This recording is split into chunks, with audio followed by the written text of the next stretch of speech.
Hi అండి. నమస్తే. Welcome back to our channel జ్యోతిష్ వంటశాల. ఇవాల్టి వీడియో వచ్చేసి కమ్మని తియ్యనైన జిలేబీ చేస్తున్నాను. ఎప్పుడైనా సరే స్వీట్ తినాలని అనిపించినప్పుడు ఇలా ఇంట్లోనే ఈజీగా జిలేబీ చేసుకొని తినొచ్చు. ముందుగా అయితే ఈ స్వీట్ జిలేబీ చేయడానికి ఒక మిక్సింగ్ బౌల్ తీసుకొని ఇందులోకి 2 కప్స్ మైదా పిండిని వేసుకున్నానండి.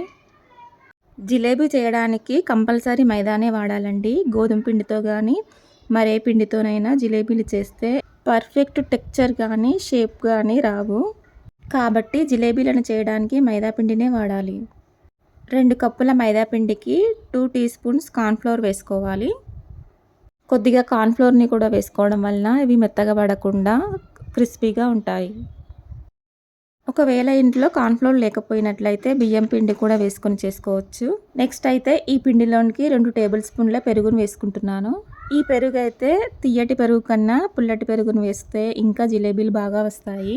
అలాగే జిలేబీలు వెగటుగా ఉండకుండా చిటికెడు సాల్ట్ కూడా వేసుకున్నాను. నెక్స్ట్ ఈ ఫ్లోర్లోకి జిలేబీలు అంటేనే ఆరెంజ్ కలర్లో ఉంటాయి కదండి, అందుకోసం నేను ఒక పావు టీ స్పూన్ ఫుడ్ కలర్ని కూడా వేసి కొద్దిగా వాటర్ని యాడ్ చేసుకుంటూ కలుపుతున్నాను.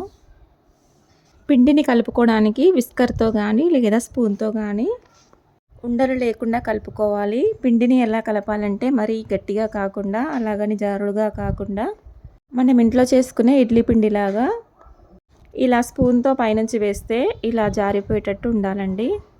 ఈ విధంగా కన్సిస్టెన్సీని చూసుకొని కలుపుకోవాలి. తరువాత ఇలా కలిపి పెట్టుకున్న పిండిలోనికి పావు టీ స్పూన్ వంట సోడా అలాగే హాఫ్ చెక్క నిమ్మరసం కూడా వేసుకుంటున్నాను. ఇలా వంట సోడా నిమ్మరసం వేయడం వల్ల జిలేబీలు గుల్లగుల్లగా వచ్చి పొంగుతూ మంచిగా వస్తాయి.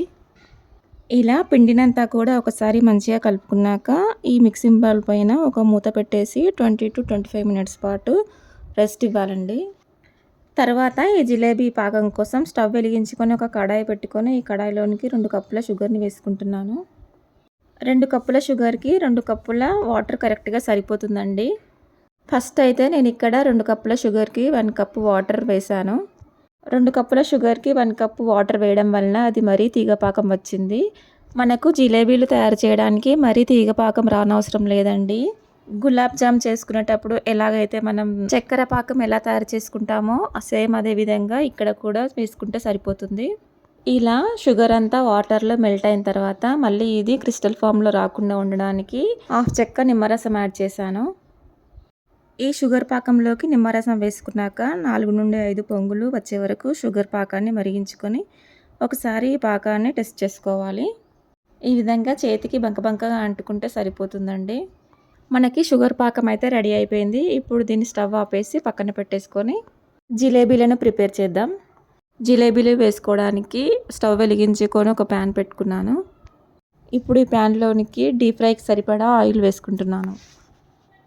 ఇప్పుడు ఇలా వేసుకున్న ఆయిల్ బాగా హీట్ అవ్వనివ్వాలి. హీట్ అయ్యేలోపు మనం ఇక్కడ జిలేబీలు వేయడానికి ఇలాంటిది ఏదైనా ఒక పాల ప్యాకెట్ కవర్ కానీ పెరుగు కవర్ కానీ తీసుకొని ఈ ప్యాకెట్కి వన్ సైడ్ ఇలా పిండి వేసుకునే విధంగా కట్ చేసుకుంటున్నాను.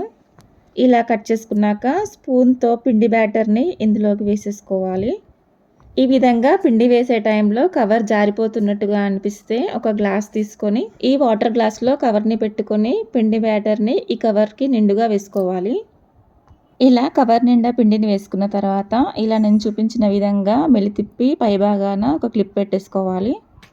ఇక పిండి కవర్ నుండి జారి కింద పడిపోకుండా ఉంటుంది. ఇప్పుడు కవర్ కింది భాగాన సీజర్తో ఇలా చిన్నగా కట్ చేసుకోవాలి. ఇప్పుడు స్టవ్ పైన ఆయిల్ బాగా కాగిందో లేదో ఒకసారి చెక్ చేసుకొని ఆయిల్ బాగా హీట్ అయిన తర్వాత మాత్రమే జిలేబీలను ఇలా చూపిస్తున్న విధంగా విడివిడిగా దూరంగా జిలేబీలను వేసుకోవాలి. రౌండ్గా ఒకదానిపై ఒకటి రాకుండా ఇలా జిలేబీలను వేసేటప్పుడు ఫ్లేమ్ని కంపల్సరీ హైలోనే పెట్టి వేసుకోవాలి. సిమ్లో పెట్టి జిలేబీలను వేశారంటే ఇలా పొంగకుండా అడుగంటి కిందనే ఉండిపోయి పొంగకుండా వస్తాయి. ఈ విధంగా జిలేబీలు వన్ సైడ్ మంచిగా కాలిన తర్వాత ఇంకో వైపుకు తిప్పుకుంటూ అన్నీ ఈవెన్ కలర్లో వచ్చే విధంగా ఫ్రై చేసుకొని తీసుకోవాలి. ఇక్కడ ఒక వాయి తర్వాత ఒకటి సేమ్ ఇదే ప్రాసెస్లో జిలేబీలన్నింటినీ వేసేసుకుంటుని ఫ్రై చేసుకుని తీసుకుంటున్నాను. కవర్లో పిండి బ్యాటర్ అయిపోయిన కొద్దీ మళ్ళీ పిండిని వేసుకుంటూ సేమ్ ఇదే ప్రాసెస్లో అన్ని జిలేబీలను ఫ్రై చేసుకొని తీసుకోవాలి. ఈ విధంగా జిలేబీలను ఒకవైపు ఫ్రై చేస్తూ ఉండగానే మరొక వైపు మనం ఆల్రెడీ ప్రిపేర్ చేసి పెట్టుకున్న షుగర్ పాకంలోకి వీటిని వేసుకోవాలి. ఒక్క 2 మినిట్స్ అలా వేసి మరోవైపుకు తిప్పి ప్లేట్లోకి తీసేసుకోవాలి. మరీ ఎక్కువసేపు ఈ జిలేబీలను షుగర్ పాకంలో ఉంచినట్లయితే మెత్తగా అయిపోతాయి. అందుకని ఇలా వేసి అలా తీసేయాలి. వేడి జిలేబీలను గోరువెచ్చగా ఉన్న షుగర్ పాకంలోకి వేస్తూ తీసుకోవాలి. నేను చేసిన 2 కప్పుల మైదా పిండికి 2 కప్పుల షుగర్ పాకం అయితే కరెక్ట్గా సరిపోయింది. ఇలా కొలతల వారీగా చేసుకుంటే లాస్ట్కి షుగర్ పాకం ఏం మిగలకుండా కరెక్ట్గా వస్తుంది. అంతేనండి, మనకు వేడిగా హోమ్ మేడ్ జిలేబీలు అయితే రెడీ అయిపోయాయి. ఇలా సింపుల్గా స్వీట్ షాపుల్లో చేసే విధంగా మనం ఇంట్లోనే ప్రిపేర్ చేసుకోవచ్చు. ఇలా నేను చూపించిన విధంగా ఒకసారి మీరు కూడా ట్రై చేసి చూడండి, చాలా పర్ఫెక్ట్గా వస్తాయి. ఈ జిలేబీల పైన మూత పెట్టకుండా ఇలాగే గాలికి వదిలేయండి. ఒకవేళ మూత పెట్టాల్సి వచ్చినా హోల్స్ ఉన్న ప్లేట్ని బోర్లించండి. ఎందుకంటే జిలేబీల పైన ప్లేట్ బోర్లిస్తే ఈ జిలేబీలు మెత్తగా అయిపోయి తినడానికి మంచిగా అనిపించదు. చూసారు కదండి, ఇవాల్టి వీడియో అయితే ఇదండి. నేను చేసినటువంటి ఈ జిలేబీల రెసిపీ వీడియో మీకు నచ్చినట్లయితే ఈ వీడియోని తప్పకుండా షేర్ చేసి, లైక్ చేసి, సబ్స్క్రైబ్ చేసుకోండి. Thank you for watching.